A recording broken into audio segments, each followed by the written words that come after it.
It's an honor to have you with us, Ms. Jane Soni ma'am. I request all the audience to please welcome Ms. Jane Soni. Along with her, we are glad to have Ms. Amita with us. Ms. Amita Sudharshan is a writer and filmmaker who spent her early days in pageantry and modeling. She won the Miss India Kuwait title in 2011 and was the first runner-up of Miss India Worldwide 2012. Besides being a finalist in I Am She, Miss India Universe 2011 and Femina Miss India South 2010. She served as a judge from Miss India New York 2013 and Miss India USA 2013. She has also modeled intensively in Mumbai fashion industry. Ms. Anvita ma'am hopes to build an institutional framework for pageantry in India, especially for the aspirants to pursue a systematic path. Beauty Queen is an important milestone in the direction. Beauty Queen, the pathway to pageantry, is one-stop source book on everything you ever wanted to know about pageantry. Its meaning, history, inner mechanism, organization, and required preparedness. The book throws light on history of pageantry and gives a wide, real account of what to expect at pageant, the good and the bad things. It explains in detail every aspect of pageant preparedness, such as body grooming, nutrition, wardrobe, catwalk, interview, and judge perspectives, while drawing on a number of examples about what worked for people and what did not. Bringing in information was the author's personal experience. The book is the first of its kind and a unique attempt in representing pageantry as a composition of science, art, and grace in equal proportion. It is not just for aspiring beauty queens, but also for every individual who wants to look and feel healthy and beautiful. Please welcome with a huge round of applause, Ms. Amita Sudharshan.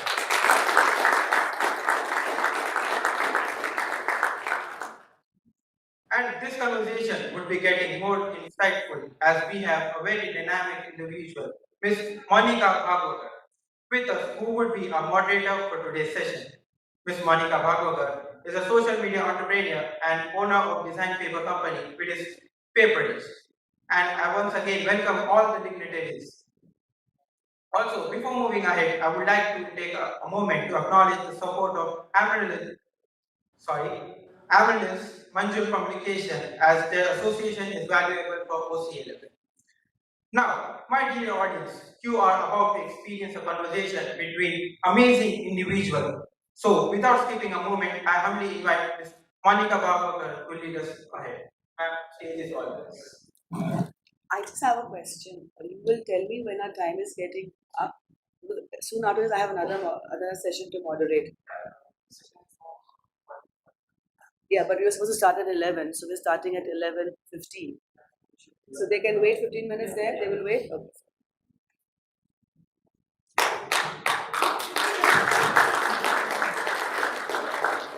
He's given us such a nice long introduction. So I'm going to make it short and quick because we are here to listen to them. So good morning, friends, and thank you very much for being here with us this morning. It's a pleasure to be here with all of you, and especially with these lovely ladies. They say a thing of beauty is a joy forever, and here we are amidst two lovely ladies. Clap, clap, clap. Thank you so much for coming and for your time. Without much ado, let us begin, as we all are eager to listen to them, right? Right. So Shiri, ma'am, multiple beauty pageant winner, designer, and a fashion stylist, you shine so bright that they can't deny or miss you. So please, let us hear from you. What is your story? First of all, thank you so much, everybody, for making time and coming here, and thank you for calling us here. So my story is it's as simple as any girl who's born with a dream of being a beauty queen. So but a little different with a little twist. So I was born a boy, like a male. my gender at my birth was given a boy, but then not that while growing up I felt ever like a boy. So when I grew up to be a person that looked up to her mom as an inspiration always. So my mom was working with Ministry of Transport as an officer. So I saw her always working really hard and making a life for us, for the whole family, and she became my biggest inspiration.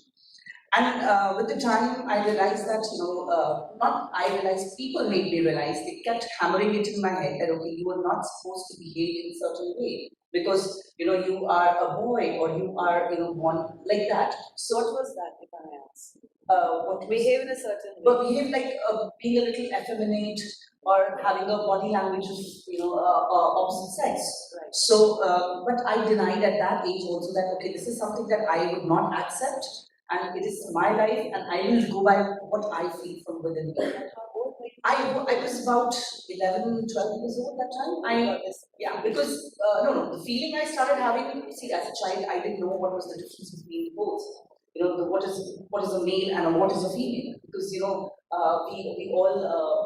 we don't talk, especially in Indian setup, Indian family setup. We don't talk about sex very openly. So eventually, when I realized that okay, which people made me realize that okay, there's something wrong with you. There also I denied that okay, there's nothing wrong with me. It's the way you look at me is wrong. Right. I know myself more than anybody else. So it's a nice line. The way you look at me is wrong.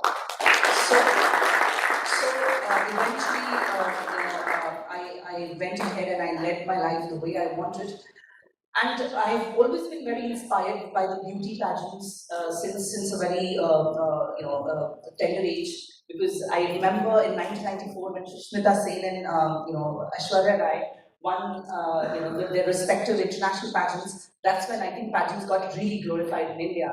And 90s has been like I think one of the most glorious years for pageant scene.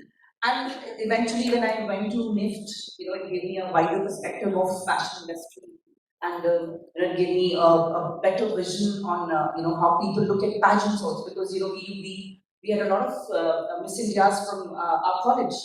Nikita Anand was she's a Femina Miss India Universe in I think 2004, and she was from NIFT.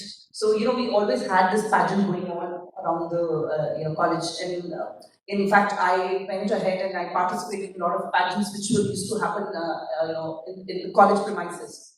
So that's how I got the hang of it, and eventually, after working all across the globe, I came back and I started my pageant journey in 2012, where I officially became a groomer for Mrs. India Worldwide in 2012, and since then I've been grooming a lot of pageant aspirants, a lot of Miss Indias I've trained who have represented India internationally, Mr. Indias as well, and I've been on panel with Guru Mr. India, and last year there was something which happened which really changed my life a lot because let me tell you a little more here that not many people knew about me. Knew as in like not many people knew that I'm a trans girl. Oh. So it was back in 2017 when Reena Rai, Mrs. Reena Rai, she is the founder, director of Miss Trans Queen India. She started in Miss Trans Queen India pageant in 2017, and I was the official groomer and the show director for the same. But last year, due to pandemic, we could not conduct on-ground pageant. So with the whole panel, the whole the panel that has been on board with Miss Trans Queen India, they thought that I would be the right choice to represent India internationally because they didn't want to leave that gap of not having a candidate representing India. And that's when on 20th of December last year I was crowned Miss Trans Queen India, and I've been living up to the title till now, and looking forward to represent our country wonderfully at Miss International Queen, which is going to be held in Thailand. We'll come back to you again. Yeah, sure. Please. And I just talk. That was very, very interesting, and we were hoping to be more grip with you, but we'd like Amita also, and we come back to you again, Shay, right? Yeah? Okay. Amita Sudharshan, author, actor, filmmaker. Multifaceted Amita has a lot indeed to share with us. She has acted in and directed movies and has been in TV shows. And ladies and gentlemen, she too has won many beauty pageants. Your book, Beauty Queen, The Pathway of Pageantry, was one of the best-selling books in 2021. Clap, clap, clap. So first, Amita, let's hear about your journey to be a model and a beauty queen. Um, so journey, it actually starts when I was a kid because, like she said, 94 was the year when, sorry, 94 it was the year when Sushmita Sen and Ashwarya Rai won. And I was a little kid at the time. I remember watching it on TV. I think that one moment shaped the psyche of a lot of 90s kids. Not just that one moment, but the moments that came after that as well.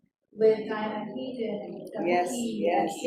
Back to back, yes, back to back. We had a lot of winners in and that did shape a lot of a lot of my mind. But the way I grew up, it had nothing to do with that. It had nothing to do with any of that. My parents were in the US. Sorry, your parents? Were in the UN. Right. So we used to go around quite a bit. The focus was always academics and things like that. Then when I was 16, I was introduced to the stage. I did my A-levels in drama and theatre studies. Nice. And that's when I entered the world of acting and getting enamored in a way that not a lot of things had happened. So I thought when I was 18, instead of going to university like I was expected, I decided to take a jump and move to Bombay. I don't know whether that was foolish or whether that was courageous, but it was what it worked was. for you. Yes, it worked. It worked for you. So when I moved to Bombay, the whole pageant scene came back in my life. It wasn't a conscious decision. It was just something, okay, you're trying to get into the world of acting, so you do modeling. You take this path. It was one of those things. But then I did Femina in 2010, and the whole thing came back, the whole fascination came back again. And it troubled me that I couldn't crack that code. I knew I could do it, but I couldn't do it. I wasn't placing. Then I did IMG the next year, 2011, and I still couldn't do it, and I didn't know what was happening. So I took a year off, just sat at home and started preparing. And that's when I realized that there's actually not a lot of resource material, but if you want to prepare yourself for pageants, there's very little out there. There's a lot of stuff on the internet, but not a lot of it is relevant to what you really want to do. And writing was something I always did, so that was always there in my mind. Like perhaps I can do something. I can do something with this. I can take it forward. But that wasn't the focus at that point, because then Miss India Kuwait came forward. Miss India Kuwait was a very fledgling pageant at the time. So again, like Shane, it was a panel that chose me to be Miss India Kuwait. But then came my first international pageant, and Miss India Worldwide in 2012. It was held in Suriname in South America. And that was, I took 6 months again to prepare for the whole thing. I put my heart and soul into it, discovered a lot of things. And by the end of it, I had cracked the code. I knew what I was doing. So I wanted to document that because there are so many people, girls and boys, who are going down the same road. And it helps to have something to hold on to on the way. Someone can relate to as well, who can guide you. Absolutely. So that's the pageant journey. And the pageant journey ended there, to be honest. Because I remember the day Miss India Worldwide happened, the day I won the first runner-up crown. I remember thinking that, okay, now I practice, so now I can move on. So did you have the same moment? That famous Sushmita Sen, Priyanka Chopra moment? I didn't expect to have it, but I do remember going into an Oscar. Okay. And I remember being surprised that I went like that. I think it's very very momentary. That expression comes very, I think that comes at the moment. It does. You know, It does. I look forward to do that too. Yeah. It's the crowning glory, literally. Yes, absolutely. And though part of you expects it, you still don't expect it. So it's always a surprise. Yeah, I always wonder when these beauty queens are getting the crown or waiting for that moment. What must be going through your minds? The tension, the anxiety. Is it? Well, the final five that we had a common question answer round, which is the norm in a lot of pageants. You have a common question, you write down the answer, or you put in a soundproof booth. But we had to write the answer down. And I don't remember what the question was, I don't remember what the answer was either. But I do remember that they went from right to left, listening to all the answers. And Australia was right beside me. She gave her answer, and it was very identical to the answer I had penned down. Even the wording was so similar. It terrified me that moment. So, and I did consider changing my answer, but you can't do that at that moment because you penned it down. So I gave my answer, and then came Guyana. She gave her answer, which was very long, which was very eloquent, it was very different, but it was very well put. Then the two others, UK and I think Suriname, came and they gave their answers, which unfortunately weren't that great. So in that moment, you know who's going to place how.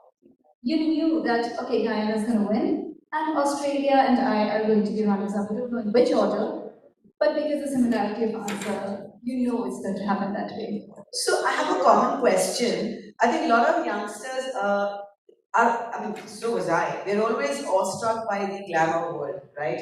And at some point in time, you think, why can't we take part? Or how does this work?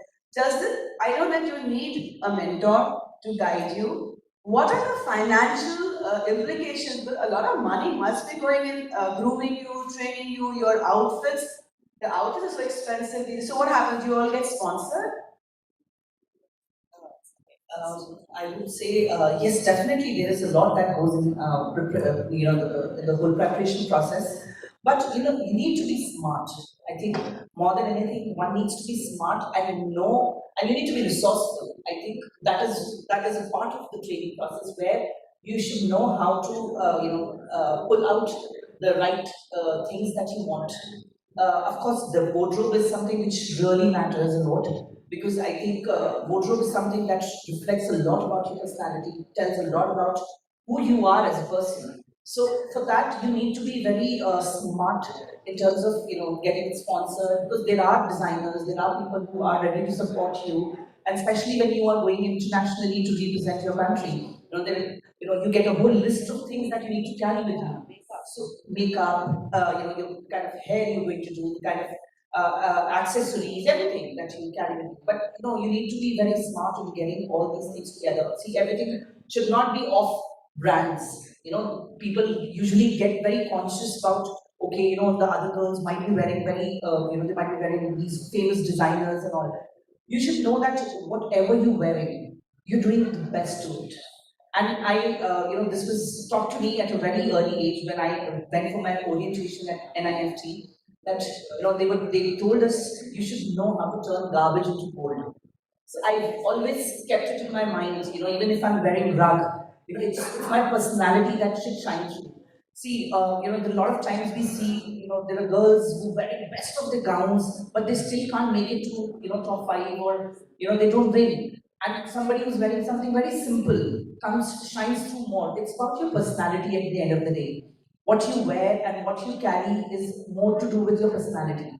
So it's not the gown you wear; it's the gown who wears you. Yeah. Okay. So I still again have a question for you. That today you stand as a very important, stylish, and a well-known member of your community per se. What I would like to ask you that what were your struggles and where do you find your support? Because we all know that today in India, even now, it is not very easy. So, question to you is that how do you break your shackles? How do you go about this whole journey? Honestly, there's always a saying that I wanted to break through the walls and the roof. I never felt there was a wall or a roof. Okay, I never had that. First of all, this question was asked even when my crowning happened and there was a press conference. So the one of the journalists asked, tell us about your struggles. I said my struggle was as good as your struggle because I never took it so hard on myself. I always had this mercy for my own self because I felt that I will feel different only when I will feel different. It's not people who are going to make me feel different. It's only me who's going to make me feel different. So I struggled as any other kid would struggle. I was studying. I was doing really well in my college, my school, my studies, everywhere. And trust me, I never knew that it's going to be inspiring for somebody else. So I was just living my life the way I wanted. It is just when I got crowned and when I actually saw a lot of trans girls, a lot of people, who wanted to seek help, who looked up to me and who said that, okay, if you have done it, then, it gave a hope to them. So that made me feel that, okay, my struggles were, at some point worth. I'm going to intervene you here, sorry. I want to understand, you said that you did not have any struggles because in your mind you were okay, there's nothing different. But when a person I know who's going through this, he's coping with his own inner struggle and the parental support and the friend circle. I've been told they ridicule you, so you're conscious that what the hell is going on. So you had your parental support, your friends. Not really at all. I moved out of my house when I was 17-year-old. I moved out not because of any other reason. I moved out because I thought it is going to be my life and it is something which I have decided for myself, and I don't want my parents to go through anything because of me. Coming from a very simple background, I thought my parents were, I come from working class, so both my parents were, working, and they were very simple and nothing to do with any fancy fashion or entertainment business. So I thought if I want something and I'm so determined to get it, so it's my struggle to achieve that. I moved out of my house at the age of 17. Of course, my parents supported me through my education, but then there were a lot of other expenses because I rented out a space for myself. So I used to work 6 hours after my college in McDonald's. So I used to work there in McDonald's. That would fetch me. That time I remember in 2007, 6, 7, I would fetch 8,000 rupees a month for a 6-hour job, 5 days a week, and that made a lot of. It would pay my rent where I was living. And similarly, if I start talking about these kind of struggles, I struggled a lot. In fact, I didn't know how to go about the whole transformation process. So the transformation process started, and when I actually started getting the knowledge, it was very expensive, to afford. So I thought, it is just my education that can help me to get a job and live my dream that I wanted to. So I worked really hard, and fortunately, God was kind, and it just gave me a path. In 2010, I auditioned. This is all in Mumbai. No, this is in Delhi. This was in Delhi. Delhi, yes. That's amazing. And in 2009, I remember I was in my seventh semester college, and there was this one small a small a small what do you say, like a poster kind of thing I saw on a notice board, which said that there was a design competition happening. So you need to just send your sketch entry. So I designed something very unique, and they had a theme to it. So I sent the entry, and I was the only student selected for the final audition where you had to create that garment. And I went through the audition, and I made through the top 15 designers of India that year. And then, I happened to win the reality show on Zoom TV. It was called Let's Design Season 2. I'm again going to interview you. So when you were on a path upwards to success, did the parental acceptance come in? And see, I always felt my mother had a very strong acceptance from within, but it wasn't coming across because of the societal pressure. Because you live under, you see, when you are surrounded by people, you tend to get a little more my mother was very strong, any which way, like she's been always very strong. But I think the whole story changed, about 2.5, 3 years back, when they actually saw me so determined. My mother always feared that, she as a mother, she feared that how people are going to receive it. And, it's going to make my life tough or my life more difficult. But when she saw me sailing through everything so smoothly, then she started believing in me, and then. So I have a question to you, but I'll come back to you again. We'd like to hear from Amita, and basically I want to know are you not talking about your father? But we'll come back to that later. I can see your mother's influence in your life has been very strong, and she's been your role model. Right. So Amita, the beauty queen, the author, the actor, which resonates the most with you, and why? I thought we all have a role plenty chalked out for individuals like us here, but in your case, you have plenty. So many genres you've touched upon, right? So, how did this happen and was it easy? So, to make my question short again, I'm asking her that which role does she identify herself with the most, and how was it that she came along so much and so many? Because the youngsters here know how difficult it is that whether we want to be an author or an actor or a producer or a director or a beauty queen, and here you've done it all. Please go ahead. I think the role of the beauty queen is pretty much over. Come again? The role of the beauty queen is pretty much over. Pretty much over. Okay. That's in the past. Right. The role of the author is just beginning, Nice. and it's a role that I'm enjoying a lot. The actor is also pretty much over because my fascination with that field is not there as much as it was 10 years ago. You were in a. How many of you seen that TV serial Asur? Right? No, Asur, yes. Asur, you have seen it. Nice. Which channel? Which channel? Which channel? I keep forgetting. It was a Netflix. It was a Netflix. No. It wasn't Netflix. It was something else. A web series. Wood, yes. It was a Wood. Yeah, you've seen it. Have you seen it on Telegram? What? You've seen it on Telegram though. Okay. Okay. And my lack of knowledge in knowing where it is tells you how much it's over. So the beauty queen bit is already on its way out, and you said the acting bit, the fascination is on its way out. Yes. And I'm not based in Bombay anymore, so that's also obviously that takes its course. There are other roles that are coming into play. I run a bookstore now, and I'm getting into organic farming. I run a bookstore. A bookstore. Okay. In which city? In Mysore. In Mysore. Okay. Yes. Nice. And the whole world of rare used books is slowly coming. So then, yeah, I guess that's life. You just stay open to it, and it keeps changing. And I've been very lucky that way, to be very honest. You had a good journey. I've had a very good journey so far. Yeah. Okay. So I have a common question to both of you, which I am today 56 years old, and I still identify with so many of you. I still am dewy-eyed about life ahead, and we've also gone through the various expectations of us at various ages and stages of our lives, right? What is beautiful? What is gorgeous? But I'm happy to say that today we are not judged and marked by just our physical appearance. Today, the other day I had a talk where I said that even our grandmothers are gorgeous. The wrinkles on their face show their beauty. So we don't have to look stunning to be beautiful. We are beautiful, period. So that for me is a huge thing, okay?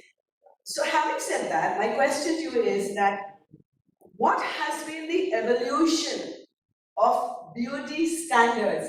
Because when I was a young girl, you just had to look very pretty and gorgeous. When I went to college, it became a little bit of cerebral. And when I become a little older, now it is a whole package deal. So please advise and guide and tell us that has been the evolution of the beauty standards.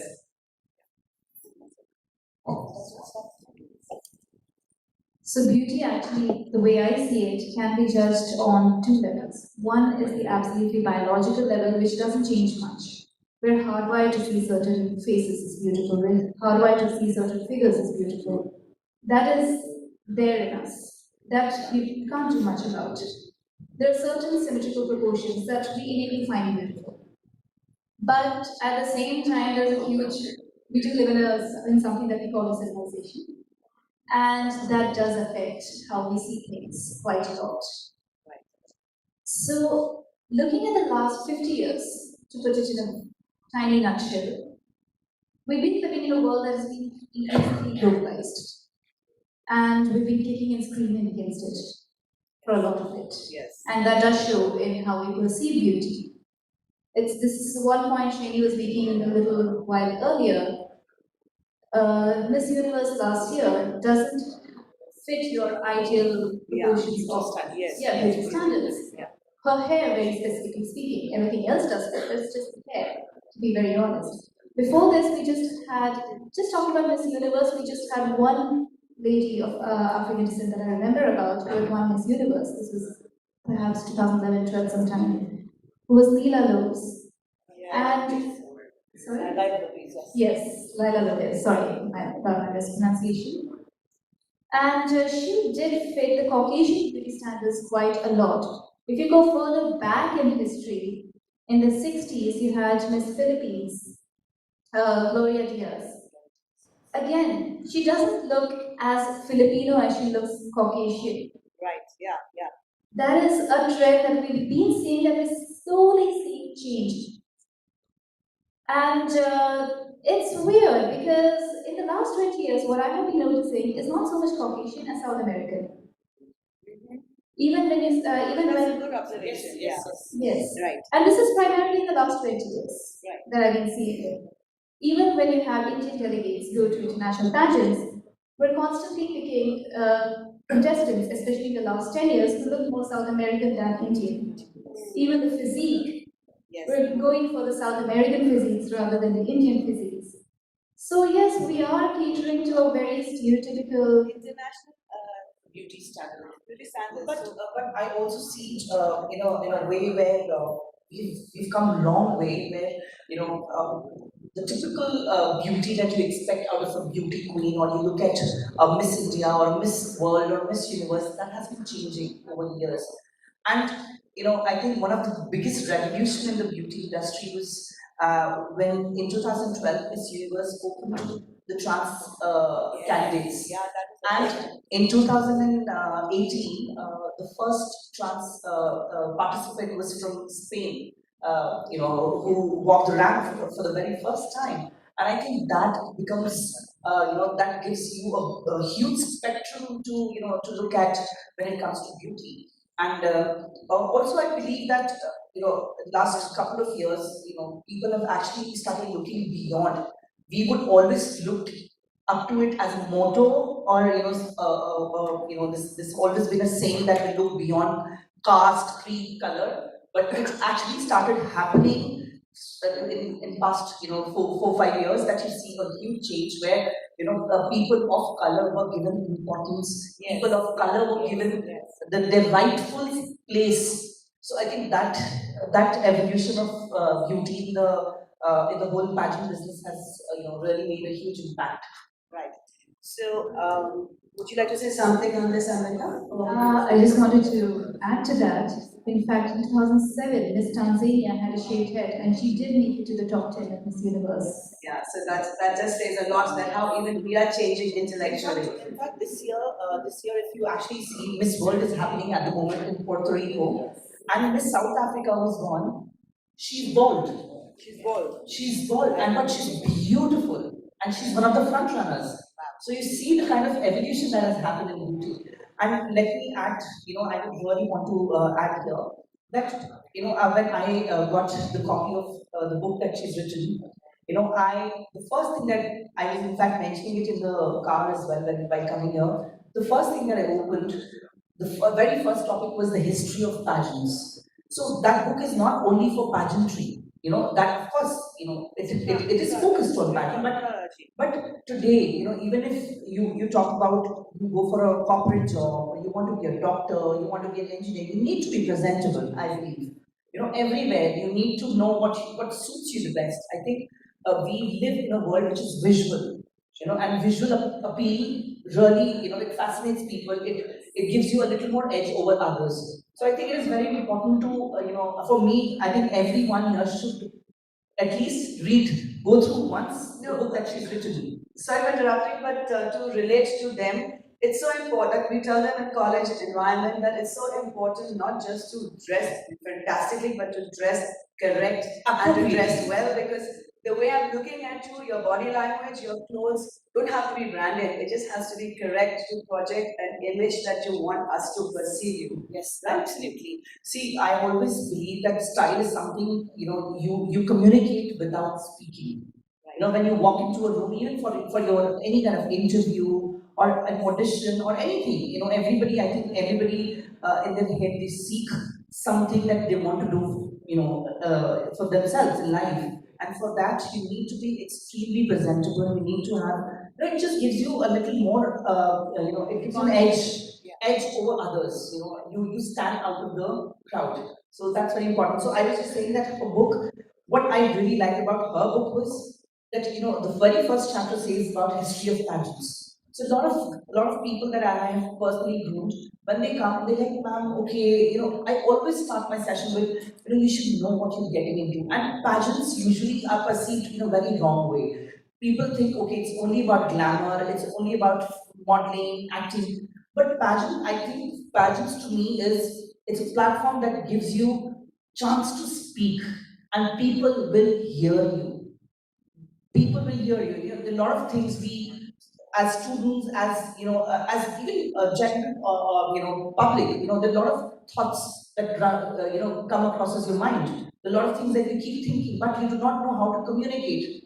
So pageants are the platform which helps you communicate those thoughts, and to tell that, and trust me, before having the title, I had a lot of things in my mind. I wanted to do this, I wanted to do that, but I didn't know where, how. That's it. But the moment I had the crown and the sash on me, everybody was sitting and listening. Yes. And that's when I realized the power of having that sash and crown. Okay, I'll take a break here.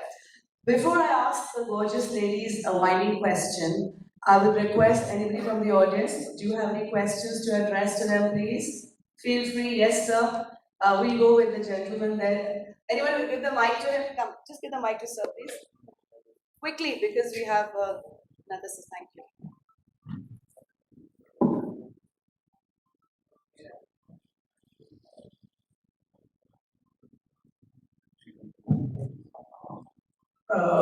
I just wanted to ask you a question, man. That one of the poets, I don't remember, he said, "Beauty lies in the eyes of the beholder."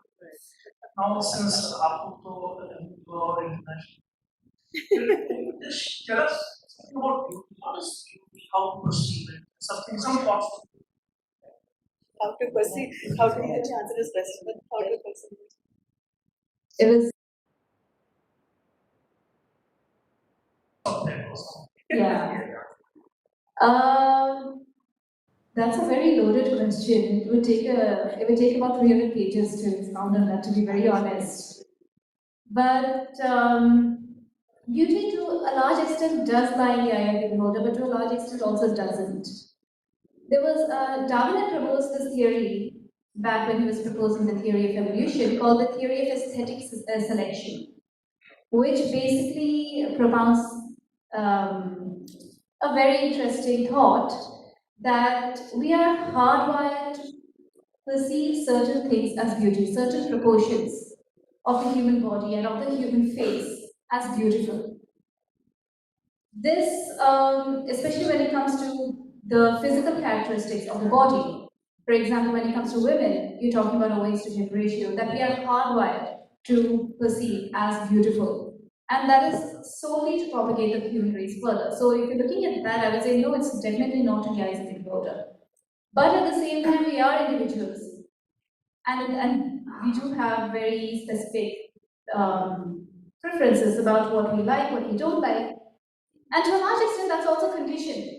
So if you're talking about what you've been conditioned to find as beautiful, for example, large eyes or straight hair or curly hair, again, I would say that's not in the eye of the beholder, that's in your mind, that's your conditioning.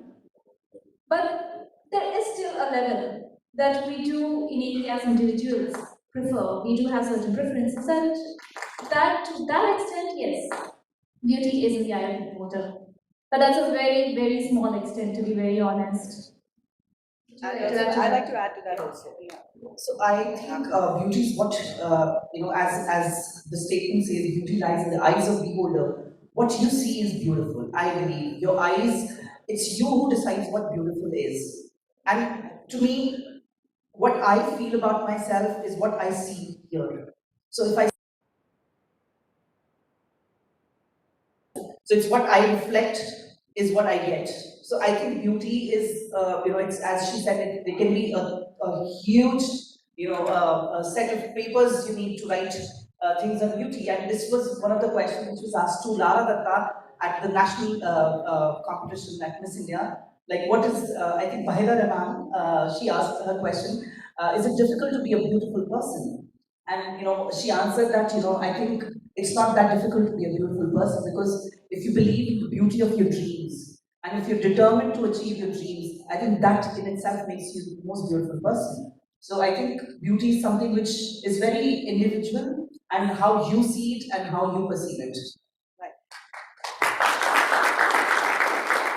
I just like to add what they have said in a very simplified way. Like, there are a lot of these beautiful women who go and marry by the perceived standards of society. The boy may not be that good looking, but the girl's in love with him and she's marrying him. So to her, he's gorgeous, he's handsome, right?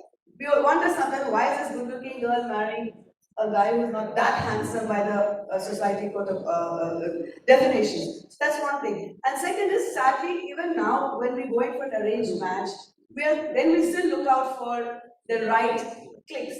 Tall, handsome. It's just that how society has, we've just put ourselves into brackets.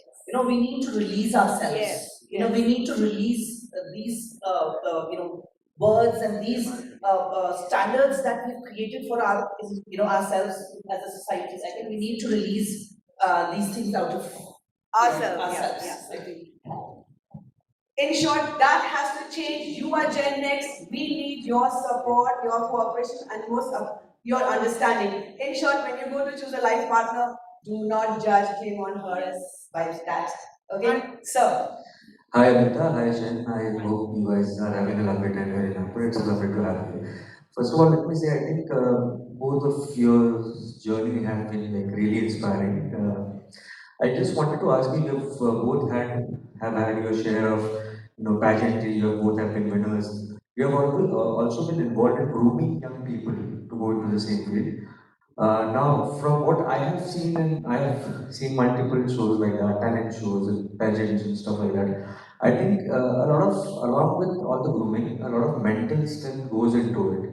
And I see kids that there's so much pressure. Everybody wants to win, and when so much preparation goes into it, when they don't finally make it, they don't really feel good about it, and they may be disheartened not to continue with their dreams later. So I just wanted to ask both of you, what kind of mental strength goes into competitions like this, and of course, I think that will answer a lot of questions related to these kids as well when they go into some other competitions. So, and if you don't win, how do you cope up with that loss? Thank you. That's a very good question. I always believe that failures are the best teachers. And when you prepare yourself for any kind of competition, be it pageant, be it any kind of maybe a singing competition, a dancing competition, I think we were talking a while back that your mental, your physical, and your spiritual attributes have to be aligned. So it just sounds very easy to say, but it is very difficult to achieve.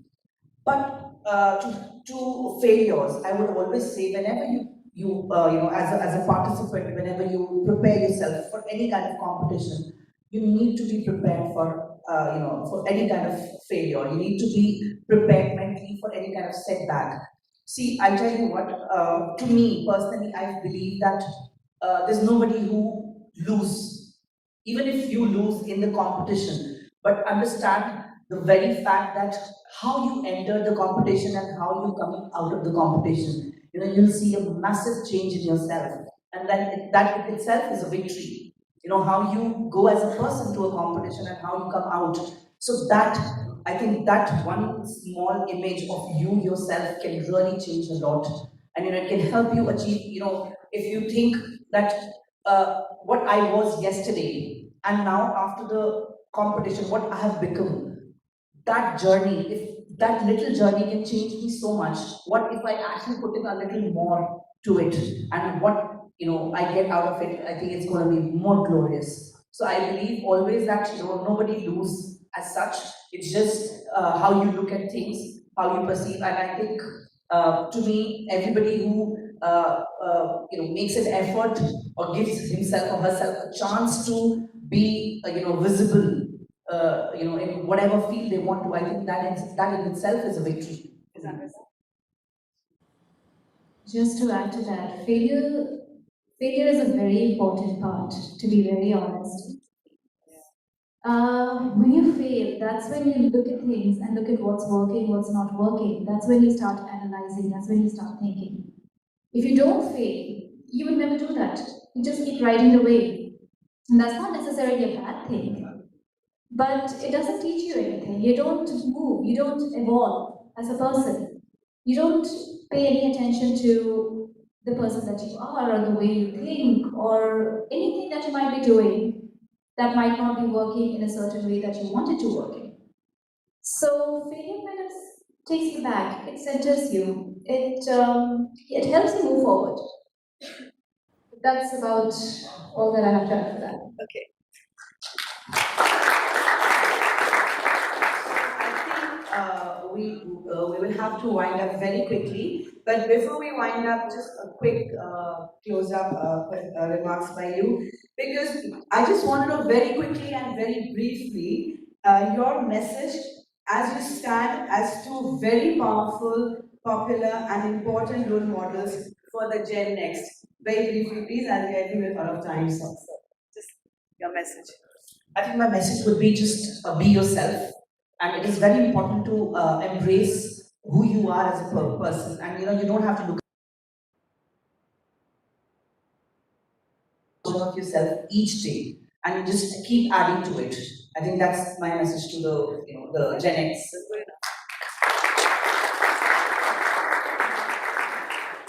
I'm going to add a twist to that, because whenever I try to be myself, I discover that the person that I was yesterday is not the person I am today. I can't be myself, I can only discover myself, and I can only be open to that. That's a nice one, yeah. So, yeah. Yeah, thanks. So I will hand the mic over to the young gentleman here. I know a lot of youngsters would like a photograph with the ladies later. So once the session is over, with permission of the college management, please allow them to take a picture of the ladies later, okay? I want to have a picture of all of us together. Can you please take one?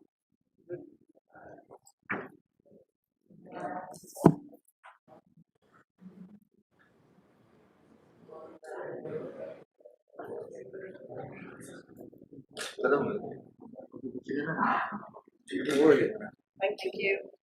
Thank you so much.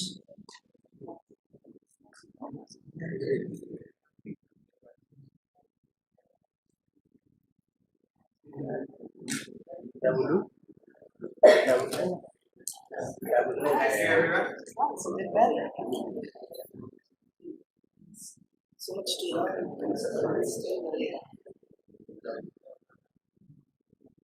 Take this.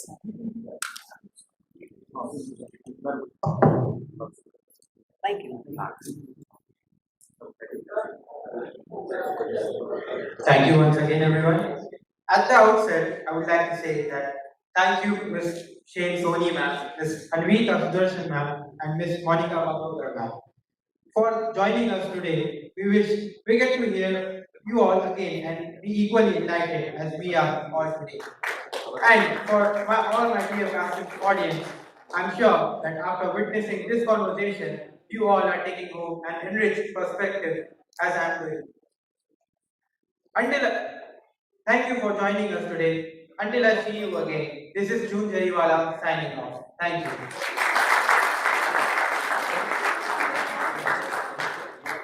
Everybody wants pictures? Come quickly then, because we'll be leaving. I request the audience members to please stay in the room as the next session is going to be starting in 5 minutes. Thank you.